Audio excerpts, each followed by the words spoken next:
આજે એક વિષયની સાથે શરૂઆત કરવા માંગુ છું. 2026માં આપણો આ પહેલો શુક્રવાર છે અને તમે એક સ્ટોરી તો સાંભળી જ હશે, દાઉદ અને ગોલિયાતની સ્ટોરી. કે અને એના પરથી જ આજે હું તમને જે શિક્ષણ આપવા માંગુ છું એ છે કે આપણી સામે જે આપણા જીવનમાં વ્યક્તિગત ગોલિયાત ઊભો છે એને કેવી રીતે મારવો. કે આ વિષય છે કે આપણા જીવનમાં જે વ્યક્તિગત આપણી સામે ગોલિયાત ઊભો છે એનો નાશ કઈ રીતે કરવો. સમજો, આપણા દરેકના જીવનમાં કોઈક ને કોઈક પ્રશ્ન હોય છે. કદાચ કોઈ કહેશે કે આજે પ્રશ્ન નથી તો પ્રેઝ ધ લોર્ડ, પણ કાલે આવી શકે છે. બરાબર છે. કોઈનું પણ જીવન ખ્રિસ્તી જીવનમાં એક સંઘર્ષ છે. કે સો કોઈક વ્યક્તિ છે જેના જીવનમાં એનું ફાઇનાન્સ એક ગોલિયાત બની ગયું છે. કોઈક વ્યક્તિ એવું છે કે જેના જીવનમાં એના લગ્ન જીવનમાં પ્રશ્નો છે અને એ લગ્ન જીવન ગોલિયાત બની ગયું છે. કોઈક વ્યક્તિના જીવનમાં પુષ્કળ ચિંતાઓ છે, ચિંતાઓ એની સામે ગોલિયાત છે. ઘણી બધી વખત એવું થાય છે કોઈકને નોકરી નથી મળતી. ઓકે, કોઈકને માટે કોઈ કોર્ટ કેસ થઈ ગયો છે. કોઈકના બાળકો પ્રભુમાં નથી. બરાબર છે. કોઈકને પતિ કે કોઈની પત્ની સાથે પ્રશ્ન છે. કોઈકને નોકરી પર જે બોસ છે બહુ વિચિત્ર છે. ઓકે, કોઈકને પોતાના સગાવાલા જોડે સંબંધ વ્યવસ્થિત કરવો છે પણ વર્ષોથી એ સંબંધ વ્યવસ્થિત થતા નથી. કોઈક ને કોઈક પ્રકારનો સંઘર્ષ એ માણસના જીવનમાં આવે છે. અને પછી જો એ દૂર નથી થતો તો પછી એ પેલો ગોલિયાત જેવું બની જાય છે. અને માટે અ હું તમને આજે જે સમજાવવા માંગુ છું કે આપણી સામે વ્યક્તિગત જીવનમાં જે આપણો પર્સનલ ગોલિયાત છે એની સામે કઈ રીતે લડવું અને કઈ રીતે એક એનો નાશ કરવો. કે ઘણા બધા લોકો એવા હોય છે જેમના જીવનમાં એક ભવિષ્યની ચિંતા છે. કોઈક એવા છે જેમને કદાચ બાળકો નથી થતા. એમનો એ પ્રશ્ન એમને માટે ગોલિયાત છે. કે આવો આ વિષયને આપણે સમજવાની કોશિશ કરીએ. એક જ સેશનમાં નહીં પતે, એના માટે આપણે બે સેશન લઈશું. પહેલો શમુએલ એનો 5મો અધ્યાય કાઢીએ. પહેલા શમુએલનું પુસ્તક,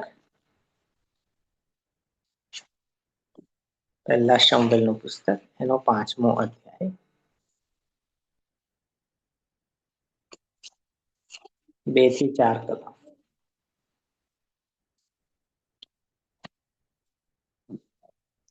પહેલો શમુએલ એનો 5મો અધ્યાય એની 2 થી 4 કલમ. અહીંયા લખ્યું છે, અને ફલિસ્તીઓએ દેવનો કોષ લઈને દાગોનના મંદિરમાં લાવીને તેને દાગોનની પાસે મૂક્યો. બીજે દિવસે આસદોદીઓ પરોઢે ઉઠ્યા ત્યારે જુઓ, દાગોન યહોવાના કોષ આગળ ભૂમિ પર પડેલો હતો, અને તેઓએ દાગોનને લઈને તેની જગાએ પાછો બેસાડ્યો. બીજે દિવસે તેઓ પરોઢે ઉઠ્યા ત્યારે જો યહોવાનો કોષ આગળ દાગોન ભૂમિ પર ઊંધો પડેલો હતો. વળી દાગોનનું શિર તથા તેની બંને હથેળી ઉંબરા પર છૂટા પડેલા હતા. કેવળ દાગોનનું ધડ રહ્યું હતું. ઓકે, હવે અહીંયા એક વાત થાય છે કે ઇઝરાયેલી અને ફલિસ્તીઓ વચ્ચે યુદ્ધ થાય છે અને ઇઝરાયેલીઓ દેવનો કરાર કોષ લઈને લડવા જાય છે કે કરાર કોષ લઈ જઈશું તો કે પ્રભુની જીત મળશે જ. પણ એવું નથી થતું. ઇઝરાયલ પ્રજા હારે છે અને કરાર કોષ ફલિસ્તીઓના હાથમાં જઈ રહ્યા છે. ફલિસ્તીઓને કંઈ સમજાતું નથી ક્યાં મૂકવો કરાર કોષ. ચલો ને ભાઈ, આપણા દાગોનના મંદિરમાં જ મૂકી દો. દાગોનના મંદિરમાં મૂક્યો તો બીજે દિવસે જોયું તો દાગોન દેવ જે છે એની મૂર્તિ જમીન પર પડી ગઈ. ફરી પાછો એ લોકોએ સરખી કરીને બીજા દિવસે પાછા ગયા તો દાગોન નું શરીર પાછું નીચે પડી ગયેલું, મૂર્તિ માથું અલગ થઈ ગયેલું અને નીચેનું શરીર અલગ થઈ ગયેલું. હવે આ સ્ટોરી મેં તમને કેમ કીધી? કારણ કે થોડા સમય પહેલા, અમુક વર્ષો પછી દાઉદ ક્યાં જાય છે? યુદ્ધ ભૂમિમાં લડવા જાય છે ગોલિયાતની સામે. અને એ ગોલિયાતમાં પહેલો શમુએલ 17મો અધ્યાય ને 51મી કલમ, પહેલો શમુએલ 17મો અધ્યાય 51મી કલમ, દાઉદ ગોલિયાતની તલવાર ગોલિયાત પાસેથી જ કાઢીને શું કરે છે? એની તલવારથી એનું ડોકું કાપી નાખે છે. અહીંયા પણ ગોલિયાતનું માથું અલગ અને ગોલિયાતનું શરીર અલગ થઈ જાય છે. સો આ બંને સ્ટોરીમાં એક સિમિલારિટી છે કે ત્યાં કરાર કોષની સામે દાગોનનું માથું અને દાગોનનું શરીર અલગ થઈ ગયું, ને આ બાજુ દાઉદે ગોલિયાતનું માથું અને ગોલિયાતનું શરીર અલગ કરી નાખ્યું. આ બંને સ્ટોરીમાં આ સિમિલારિટી છે. ઓકે, હવે પોઈન્ટ શું છે કે કરાર કોષમાં દેવની હાજરી હતી. કરાર કોષમાં દેવની હાજરી હતી. એ કરાર કોષને યાજકો જ ઉંચકી શકે, અને એ પણ વાંસના દંડા લઈને. એવું હાથથી ના ઉંચકાય. કરાર કોષની અંદર ખોલીને જોવાય ના, સુટકેસની અંદર જોતા એક શું છે ભાઈ અંદર. એમાં 50,000 મરી ગયા, અને તમે વાંચો તમને ખ્યાલ આવશે કેટલા બધા લોકો મરી ગયા. ને પ્રભુ સમજાવી રહેલા કે હું એક પવિત્ર દેવ છું, તમે મારી સાથે એક સામાન્ય વર્તન ના કરી શકો. એવું પ્રભુ જૂના કરારમાં સમજાવી રહેલા, અને માટે લોકો મર્યા. પણ પોઈન્ટ એ છે કે એ કરાર કોષમાં દેવની હાજરી હતી. એ દેવની હાજરીને કારણે દાગોન, જે એમનો એક કહેવાતો દેવ હતો, એનું શરીર ને એનું માથું અલગ થઈ ગયું. હવે એ જ રીતે દાઉદ જ્યારે લડવા જાય છે, કોની સામે? ગોલિયાત સામે. તો દાઉદમાં પણ એ જ દેવની હાજરી છે જે કરાર કોષમાં હતી. જે કરાર કોષમાં દેવની હાજરી હતી, એ જ હાજરી હવે કોનામાં છે? દાઉદમાં છે. અને એ જ દેવની હાજરીને લઈને એણે ગોલિયાત પર વિજય પ્રાપ્ત કર્યો. ને શું કર્યું? માથું અલગ કરી નાખ્યું, શરીર અલગ કરી નાખ્યું. અને જે ત્રીજો પોઈન્ટ હવે કહેવા માંગુ છું એ છે કે આજે એ જ દેવની હાજરી તમારા ને મારામાં પણ છે. અને જે દેવની હાજરી આપણામાં છે, એને લઈને આપણે પણ આપણી સામે જે ગોલિયાત છે એને મારી શકીએ છીએ. ઓકે, સો આ આખી વાત મેં તમને સમજાવી. કરાર કોષમાં દેવની હાજરી હતી, ને પરિણામે દાગોન નું માથું અને શરીર અલગ થઈ ગયા. એ જ દેવની હાજરી પવિત્ર આત્મા સ્વરૂપે દાઉદ પર ઉતરતી હતી થોડા સમયે. તો શું થયું? એ જ શક્તિથી દાઉદ લડ્યો, ગોલિયાતના 2 ભાગ કરી નાખ્યા. અને એ જ રીતે નવા કરારમાં આપણી ઉપર એ પવિત્ર આત્મા મૂકવામાં આવેલો છે. આપણી અંદર દેવની હાજરી રહે છે. બરાબર છે? અને એ દેવની હાજરીને કારણે શું થાય છે?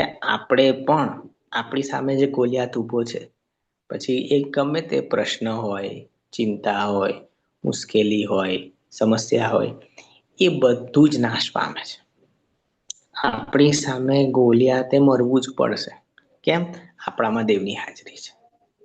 ઓકે, સો આ પોઈન્ટ હું તમને સમજાવી રહ્યો છું કે તમારે તમારી સામે જે ગોલિયાત છે, તમારે એને મારવાનો છે. એ જાતે નહીં મરે.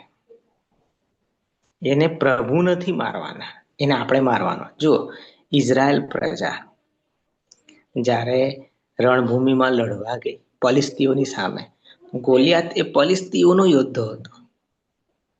ત્યારે પ્રભુએ ઉપરથી મિખાઈલને ના મોકલ્યો, જા જઈને પેલા ગોલિયાતને મારી કાઢ. એવું થયું? એવું નહીં થયું. એટલે પ્રભુ આપણા યુદ્ધો કરવા કઈ દૂતને નથી મોકલતા. આપણે પોતે જ લડવું પડશે. આપણે પોતે જ લડવું પડશે. સમજો, તમને ખ્યાલ હોય તો એક વાત હજુ તમને કહું કે આજે ગોલિયાત હતો એ તો પલિસ્તીઓમાં હતો, બરાબર છે. પણ એની સામે જો આપણે જઈએ તો ઇઝરાયલમાં ભાઈ આ જે ગોલિયાત હતો એની સામે લડવા માટેનો સૌથી શ્રેષ્ઠ વ્યક્તિ કોણ હતો? જો આપણે એવું જોઈએ કે પલિસ્તીઓમાં સૌથી ઊંચો જો ગોલિયાત હતો, બરાબર છે. તો પછી આપણે એ વિચારવાની જરૂર છે કે ભાઈ એવું ઇઝરાયલમાં કોણ હતું? તો તમે ધ્યાનથી જોશો તો ઇઝરાયલમાં એ સૌથી ઊંચો શાઉલ હતો. આ પણ એક પોઈન્ટ છે કે પલિસ્તીઓમાં સૌથી ઊંચો ગોલિયાત હતો, પણ ઇઝરાયેલીમાં ગોલિયાતની સામે એવું કોઈ લડી શકે તો એ પણ એવું ઊંચું જ જોઈએ. તો ઇઝરાયલ પ્રજામાં સૌથી ઊંચો કોણ હતો? શાઉલ હતો. ક્યાં લખેલું છે? આવો વાંચીએ. પહેલો શમુવેલ એનો 9મો અધ્યાય અને બીજી કલમ. પહેલો શમુએલ 9મો અધ્યાય બીજી કલમ. તેને શાઉલ નામનો એક પુત્ર હતો. તે જુવાન અને સુંદર પુરુષ હતો. ઇઝરાયલ પુત્રોમાંના તેના કરતા વધારે સુંદર કોઈ નહોતો.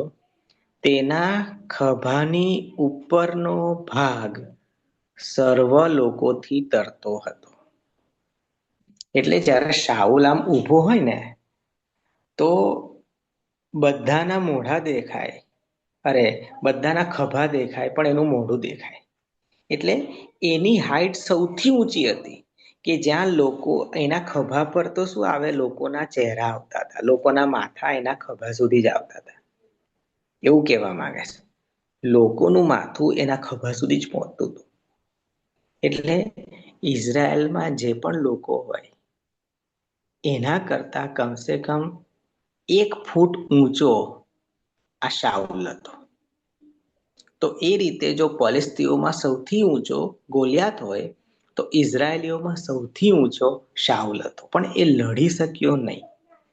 પોઈન્ટ એ પણ છે કે આ જે શાઉલ હતો એ આટલો બધો ઊંચો હોવા છતાં પણ લડી શક્યો નહીં. કેમ? એની અંદર એને કોન્ફિડન્સ નહોતો કે મારી અંદર દેવની હાજરી છે, પ્રભુ મારી સાથે છે. અને માટે હું તમને એક પોઈન્ટ સમજાવવા માંગુ છું કે તમે તમારા ગોલિયાત સામે જો જીતવું છે તો તમારી પાસે આ પ્રભુની હાજરી હોવી જરૂરી, જે કરાર કોષમાં હતી, જે દાઉદ પર હતી. અને બાઇબલ કહે છે કે નવા કરારમાં પવિત્ર આત્મા આપણી અંદર છે.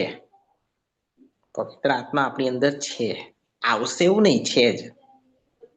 તો એકચ્યુઅલી જો પવિત્ર આત્મા આપણી અંદર છે તો પ્રભુની હાજરી પણ આપણી અંદર છે જ. પણ આ હાજરીને આપણે જાણે કે બહાર કાઢવી પડશે. આ હાજરીને આપણે એક એક વ્યવહારમાં લાવવી પડશે.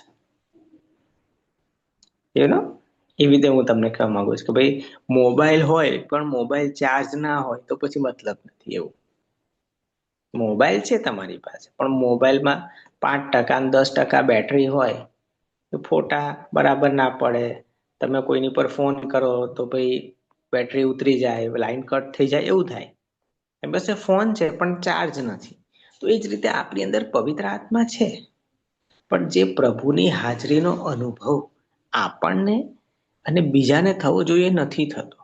ઓકે, સો હું તમને જે કહેવા માંગુ છું 5 થી 6 બાબતો હું તમારી સાથે શેર કરવા માંગુ છું કે કઈ રીતે આપણામાં દેવની હાજરી આવી શકે છે. આપણે જો ગોલિયાતને મારવો છે તો તમે સમજો તમારી પાસે દેવની હાજરી હોવી જરૂરી છે. સમજો, જે કરાર કોષમાં હતી, જે દાઉદમાં હતી, એ જ રીતે જે હાજરી સામસુનમાં હતી. સામસુનની સામે એના દુશ્મનો ટકી શક્યા નહીં. જે હાજરી સામસુનમાં હતી એ જ હાજરી આપણામાં હોવી જરૂરી છે. અને આ કઈ રીતે આવશે એ હવે આપણે જોવા માંગીએ છીએ. 5 થી 6 પોઈન્ટ છે. પહેલો પોઈન્ટ છે વચનોને જાણવા. આ જે પરમેશ્વરના જે વચનો છે, બરાબર છે, આ વચનો તમને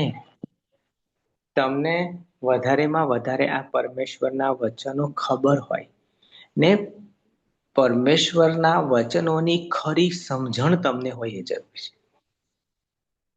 બે અલગ અલગ બાબતો છે. પ્રભુનું વચન તમે જાણતા હોવ, કયા પાના પર શું લખેલું છે એ તમને ખબર હોય, તમને વાર્તાઓ ખબર હોય, સ્ટોરીઝ ખબર હોય,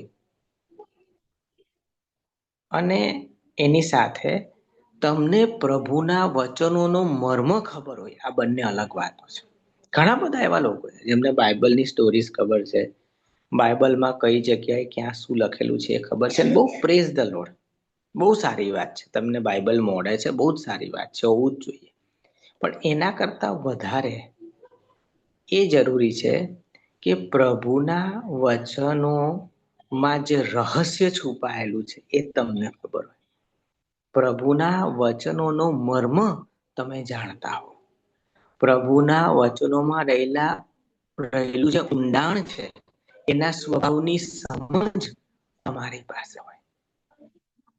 સો આ રીતે આપણે આ વચનોને જાણતા હોઈએ એ જરૂરી છે.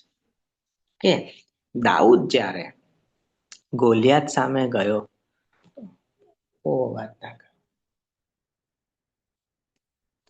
દાઉદ જ્યારે ગોલિયાત સામે ગયો તો તમને ખ્યાલ છે એ 5 પથ્થર લઈને ગયો. નદીમાંથી સુવાળા પેલા 5 પથ્થર એણે લીધા. હવે આપણે આ સમજવાની જરૂર છે કે હું તમને સમજાવી રહ્યો છું. પહેલો પોઈન્ટ, દેવના વચનોને જાણવા. તમે જેટલા દેવના વચનોને જાણો છો એટલી તમારી તાકાત વધશે શૈતાનની સામે. જેટલું તમે દેવના વચનને સારી રીતે સમજો છો એટલા તમે આત્મિક રીતે બળવાન થશો. ઓકે, તો ફરી આપણે પોઈન્ટ પર આવીએ કે દાઉદે 5 પથ્થર લીધા. હવે આપણે ધ્યાનથી જોઈએ તો એણે એક પથ્થર લીધો, ગોફણમાં મૂક્યો, ગોફણ ફેરવી, અને એ ગોફણ ફેરવીને જેવો એને પથ્થર છોડ્યો, એ પથ્થરને દૂતોએ પકડીને સીધો ગોલિયાતના માથામાં વગાડી દીધો. દાઉદ કદાચ એટલું બધું સારી રીતે ગોફણ ચલાવવાનું જાણતો હોય અથવા ના પણ જાણતો હોય, પણ એ દિવસે જ્યારે એ ગોફણમાંથી પથ્થર ફેંકવામાં આવ્યો, દાઉદે તો પોતાની રીતે સારામાં સારું નિશાન લગાવ્યું, સમજો. પણ એ નિશાનને એક્ઝેક્ટ એ પથ્થરને કપાળ પર લઈ જવાનું કામ દૂતોએ કર્યું. હું તમને આના પરથી શું સમજાવવા માંગુ છું? હું એ સમજાવવા માંગુ છું, તમે તમારા શ્રેષ્ઠ પ્રયત્ન કરો, બાકીનું દેવ જોઈ લેશે. તમારે વિશ્વાસ કરવાની જરૂર છે કે તમે તમારા સારામાં સારી રીતે નિશાન તાકો, પછી પ્રભુ પર છોડ દો. હવે ઈસુ શું કહે છે નવા કરારમાં? હું ખૂણાનો મુખ્ય પથ્થર છું. વાંચ્યું તમે? ઈસુ ખ્રિસ્ત કોણ છે? ખૂણાનો મુખ્ય પથ્થર છે. પથ્થર તો મોટો હોય, સમજો. હવે એ પથ્થરને જ્યારે તમે તોડો છો તો પથ્થરમાંથી નાના નાના નાના પથ્થર બને છે. પછી નાના નાના નાના કાંકરાઓ બને. મોટો પથ્થર ને એને તોડી નાખો તો નાના નાના નાના પથ્થર. હવે એ જ રીતે દેવનું વચન એટલે દેવ પોતે. તો એ રીતે આપણે જોવા જઈએ તો ઈસુ ખ્રિસ્ત ખૂણાનો મુખ્ય પથ્થર છે.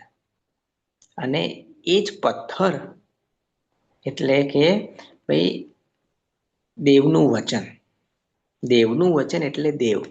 તો સમજો કે આજે આ બાઇબલ જે છે એ પણ દેવનું વચન છે, પણ એક પથ્થર છે આખું. હવે આ પથ્થરને માં રહેલી દરેક કલમ એક નાનો નાનો પથ્થર છે. ધ્યાનથી સમજો હું શું સમજાવું છું. આ એક પથ્થર છે. દેવનું વચન શું છે? દેવનું વચન એટલે દેવ. આ દેવનું વચન એટલે દેવ. અને ઈસુ ખ્રિસ્ત કોણ છે? ખૂણાનો મુખ્ય પથ્થર છે. અને દરેક કલમ એક નાના નાના પથ્થર જેવી છે. તો એમાંનો એક પથ્થર દાઉદે લીધો અને ગોલિયાત પર માર્યો અને સીધા ગોલિયાતના કપાળમાં ઘૂસી ગયો અને ગોલિયાત ત્યાં પડી ગયો. એ જ રીતે તમારે પણ આ કલમો, આ પથ્થરો લઈને તમારા ગોલિયાત બાજુ ફેંકવાની છે. ત્યારે ગોલિયાત પણ મરશે. તમે એક કલમ જે પ્રભુ તમને એક વચન તરીકે આપે છે, બરાબર છે, એ વચનને તમારે શું છે, વચનથી પ્રહાર કરવાનો છે અને ગોલિયાત સામે અટેક કરવાનો છે. દાઉદે 5 પથ્થર લીધેલા. એને એવું હતું કે ભાઈ પહેલા નહીં, બીજા નહીં, ત્રીજા નહીં, ચોથા નહીં, 5મા પથ્થરમાં તો ગોલિયાત જવાનો જ છે.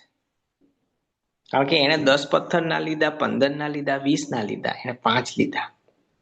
મીન્સ કે એનો કોન્ફિડન્સ એવો હતો કે 1, 2, 3, 4 નહીં, 5મે તો આ ગોલિયાત પતી જ જવાનો છે. પણ પહેલા જ પથ્થરે એ ગોલિયાતને પાડી નાખે છે. એવી રીતે હું તમને કહેવા માંગુ છું કે પ્રભુ તરફથી મળેલું એક વચન પણ તમારા ગોલિયાતને મારવા માટે પૂરામાં પૂરું સક્ષમ છે. આ તમે વિશ્વાસ કરો કે તમે બીમાર છો, માનો કે તમે બીમાર છો અને એ બીમારી તમારો ગોલિયાત છે. પ્રભુ તરફથી તમને એક વચન મળે છે, મેં તને સાજો કરેલો છે. બરાબર છે. માનો કે તમને વચન મળે છે કે ભાઈ મારા સોળમાં તને સાજાપણું મળેલું છે. હજુ મળ્યું નથી, પણ વચન તમને મળ્યું કે મારા સોળથી તું સાજો થયેલો છે. બસ તમારે હવે આ વચનને પકડી રાખવાનો છે અને વચનના આધારે તમારે લડવાનું છે ને વચન પર ઉભા રહેવાનું છે. પ્રભુએ મને આ કીધું છે, ગમે તે થાય, પ્રભુએ મને આ કીધું છે, હું એની પર પ્રાર્થના કરીશ, એની પર વિશ્વાસ કરીશ, એનીથી લડીશ. પણ પ્રભુએ મને એવું કીધું છે કે મને સાજાપણું એણે આપ્યું છે. બસ વાર્તા પૂરી થઈ ગઈ. સો પોઈન્ટ શું છે, તમે જેટલું વચન જાણશો એટલો તમે ગોલિયાતની સામે વધારે સારી રીતે વિજય મેળવી શકશો. બીજું, જ્યારે દાઉદ લડવા ગયો ગોલિયાતની સામે, એની પાસે 2 બાબતો હતી. એક પથ્થર ને ગોફણ હતી, બીજું લાકડી હતી. વાંચ્યું તમે? ગોલિયાત કહે છે હું કૂતરો છું કે તું પથ્થર અને લાકડી લઈને મારી પાસે આવે છે? પણ એકચ્યુઅલી જોવા જઈએ તો દાઉદ આ ગોલિયાતને કૂતરો જ સમજતો હતો કે તું એ જ લેવલનો છે. કારણ કે કૂતરાની સામે જ તમે પથ્થર ને લાકડી લઈને જાઓ. અને દાઉદની દ્રષ્ટિમાં ગોલિયાત એ કોઈ યોદ્ધો નહોતો, એ કૂતરો જ હતો. એમ મીન્સ કે ઇઝ લાઈક અ ડોગ, કે ભાઈ તને તો હું લાકડીથી જ ભગાડ દઉં. લાકડી શું બતાવે છે? લાકડી અધિકાર બતાવે છે. મૂસાની પાસે લાકડી હતી, એ લાકડીથી એને સમુદ્રના 2 ભાગ કરેલા. પછી એ લાકડીને જમીન પર ફેંકેલી એકવાર, તો શું થઈ ગયું? લાકડીનો સાપ થઈ ગયો. અને જ્યારે ફારૂનના જાદુગરોએ પણ લાકડીનો સાપ બનાવ્યો, ત્યારે શું થયું કે મૂસાનો જે સાપ હતો એણે પેલા 3 સાપને ગળી ગયો. અને શું થયું? મૂસાનો અધિકાર વધારે શક્તિશાળી હતો, મૂસાનો અધિકાર વધારે પાવરફુલ હતો. તો દાઉદ શું લઈને ગયો? દાઉદ લાકડી લઈને ગયો. એનો અર્થ દાઉદ અધિકાર લઈને ગયો. આજે તમારી ને મારી પાસે 2 બાબતો હોવી જરૂરી છે. વચન જાણતા હોઈએ અને અધિકાર આપણે છે. આપણને અધિકાર પ્રભુએ આપેલો છે. જુઓ, મેં શત્રુના સઘળા પરાક્રમોને તોડી પાડવાનો અધિકાર તમને આપ્યો છે. આપીશ એવું નહીં લખ્યું, આપ્યો છે. બરાબર છે. સો આપણે આ 2 બાબતો પર વિશ્વાસ કરવાનો છે કે ભાઈ આપણી પાસે અધિકાર છે. તમને જ્યારે હું વિશ્વાસ કરીશું તો પછી એ પ્રમાણે જીવી શકીશું. બરાબર છે. જો તમે ને હું એ પ્રકારે વિશ્વાસ કરીશું તો એ પ્રમાણે જીવી શકીશું કે પ્રભુએ મને અધિકાર આપ્યો છે અને મારી પાસે પરમેશ્વરનું વચન છે. સો એને કારણે મને જીત મળશે. ઓકે, સો પહેલો પોઈન્ટ હું અહીંયા પૂરો કરું છું કે જો તમે ગોલિયાત સામે વિજય મેળવવા માંગો છો તો જરૂરી છે કે તમે પરમેશ્વરના વચનોને બહુ જ ધ્યાનથી સમજતા હોવ ને એની અંદરનો મર્મ તમને ખબર હોય. જ્યારે શૈતાનને બીક વચનની લાગે છે, ત્યારે ઈસુ પાસે શૈતાન આવ્યો, ઈસુએ એને વચનથી ધકેલ્યો. ઈસુએ એને વચનોથી માર્યો, એને વચનોથી બરાબર માર પડ્યો. જુઓ, શૈતાનને છે ને બરાબર માર પડે એની જરૂર છે. અને શૈતાનને માર પડે છે શેનો? વચનોનો. એ વચનોથી ગભરાય છે. એને તમારી ને મારી બીક નહીં લાગતી.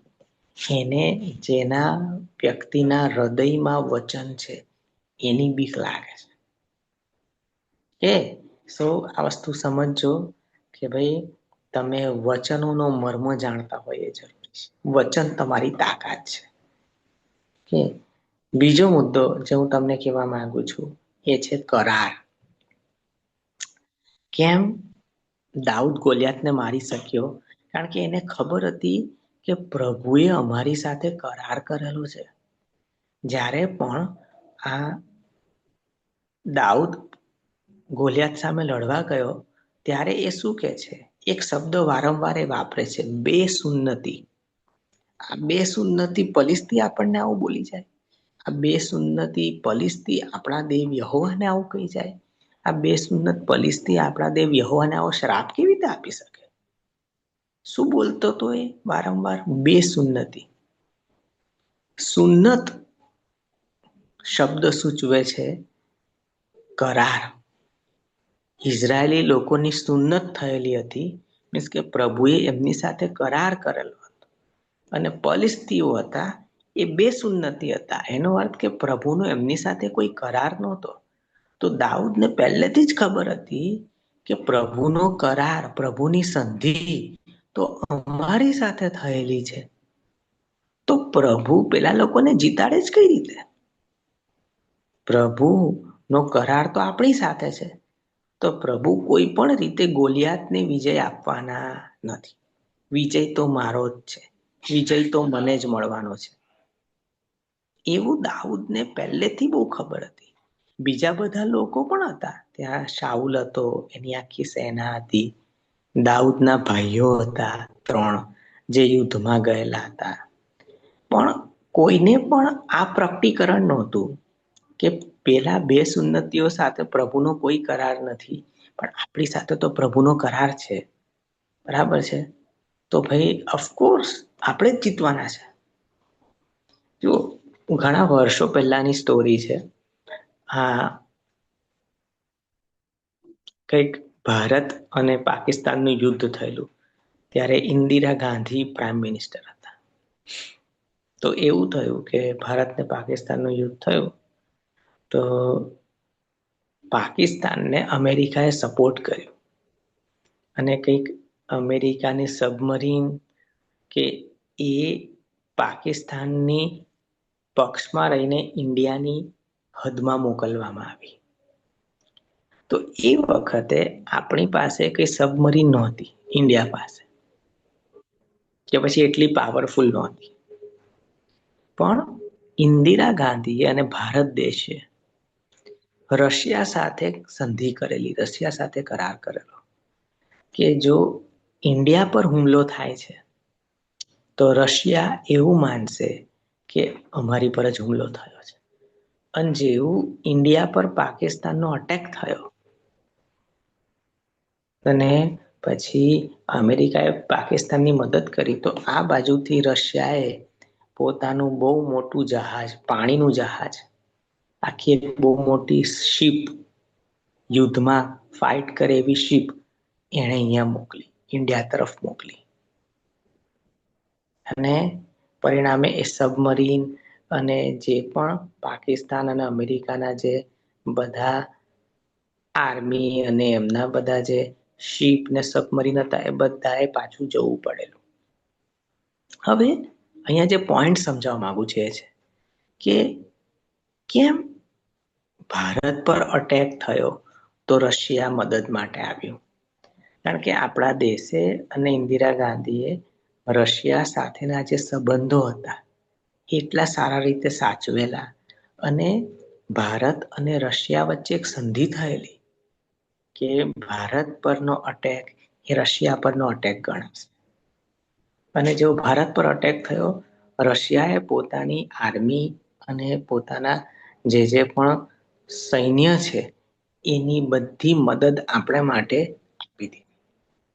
અહીંયા હું તમને આ સમજાવવા માંગુ છું કે આ દાઉદ જે હતો એને ખબર હતી કે પ્રભુની મદદ આપણે માટે છે,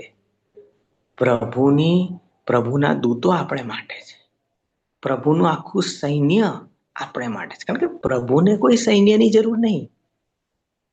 પ્રભુને લડવા માટે, જીતવા માટે, બચવા માટે, રક્ષણ માટે કોઈ સૈન્યની જરૂર નથી. પ્રભુ પોતે જ પૂરતા છે. પણ એણે એ સૈન્ય આપણે માટે રાખ્યું છે. તો પ્રભુનો કરાર તો આપણી સાથે છે જ. આપણે જ જીતવાના, એમાં કોઈ ડાઉટ જ નથી. બરાબર છે કે ઇઝરાયલ પર હુમલો એ તો પ્રભુના લોકો પર હુમલો છે. તો પ્રભુ કઈ જોયા થોડા કરશે. પ્રભુ ઓફકોર્સ આપણને બચાવવા આવવાના છે. અને આ જે દાઉદના મનમાં જે આ કરારની સમજ હતી, બરાબર છે, એને એ કરારની સમજ, એ સંધિની સમજને કારણે દાઉદ એ ગોલિયાત સામે જીતી શક્યો. તમારે ને મારે પણ એ વિશ્વાસ કરવાની જરૂર છે કે પ્રભુ આપણી સાથે છે, પ્રભુ આપણી પડખે ઊભા છે, અને ગમે તે થાય એ તમારો ને મારો સાથ આપશે. જો તમે ખરા છો તો પ્રભુ તમારો સાથ આપશે. બરાબર છે. તો હમણાં પણ આપણે જોઈએ છીએ કે રશિયા અને યુક્રેન વચ્ચે યુદ્ધ થયું કે તો યુક્રેન પર જેવો અટેક થયો, અમેરિકાએ, બરાબર છે, યુક્રેનને સપોર્ટ કર્યો. બરાબર, બીજા અલગ અલગ દેશોએ પણ યુક્રેનને સપોર્ટ કર્યો, કારણ કે એમની વચ્ચે કરાર થયેલો છે. તો આ એક સમજવા માટે બહુ સારું ઉદાહરણ છે કે પ્રભુએ તમારી સાથે કરાર કરેલો છે. જ્યારે તમે ગોલિયાતને મારવા જશો તો પ્રભુ પોતાની બધી મદદ મોકલી આપશે. લડવાનું તમારે છે, પણ પ્રભુ તમારે સારું ત્યાં ઊભા છે.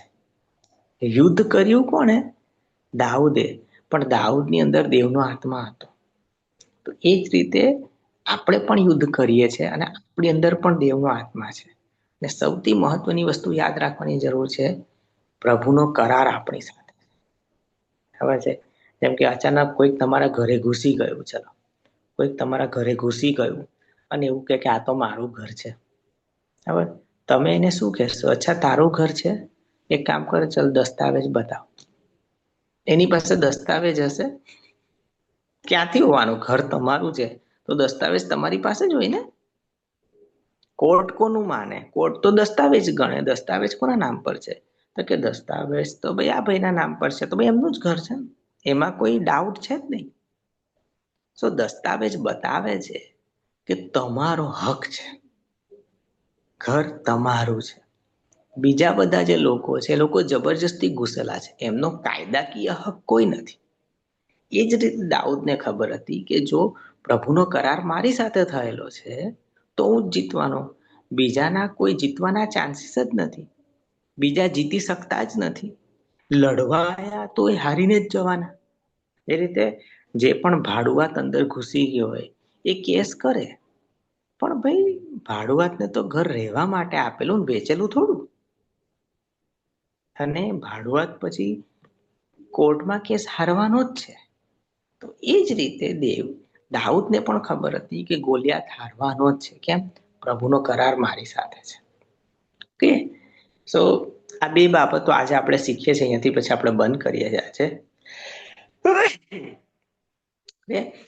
મુદ્દો આપણો એ છે, વિષય એ છે કે આપણે આપણી સામે જે ગોલિયાત છે એની પર વિજય કઈ રીતે પ્રાપ્ત કરવો. તો મુખ્ય બાબત છે દેવની હાજરી આપણી અંદર હોવી જરૂરી છે.